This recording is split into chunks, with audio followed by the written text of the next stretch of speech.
तर मुख्यमंत्री होण्यासाठी संख्याबळ लागतं असं जयकुमार गोरे यांनी म्हटलेलं आहे।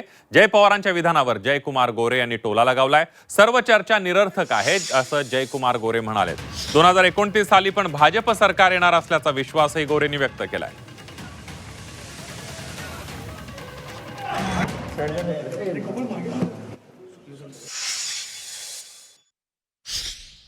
प्रत्येकाला आपल्या भावना व्यक्त करायचा अधिकार आहे, परंतु मुख्यमंत्री व्हायला तेवढा मोठा जनाधार लागतो, तेवढ्या आमदारांची सगळी मोठी संख्या लागते। आणि मला वाटतं याचा निरर्थक चर्चा करण्याचा मध्ये काही अर्थ नाही आहे। मी आज सांगतो की आदरणीय देवेंद्रजींच्या नेतृत्वाखाली खूप चांगलं सरकार चाललंय।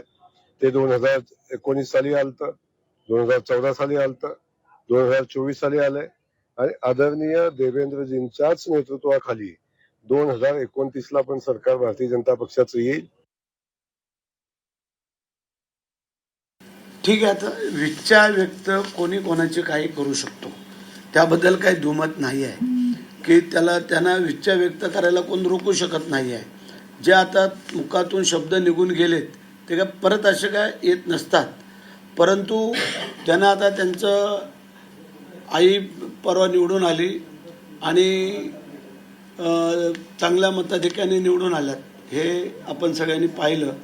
त्यामुळे कदाचित त्यांना असं वाटलं असेल की एवढ्या मोठ्या मताधिक्याने आई निवडून आल्यामुळे त्यांना पुढची कदाचित स्वप्न पडले असतील।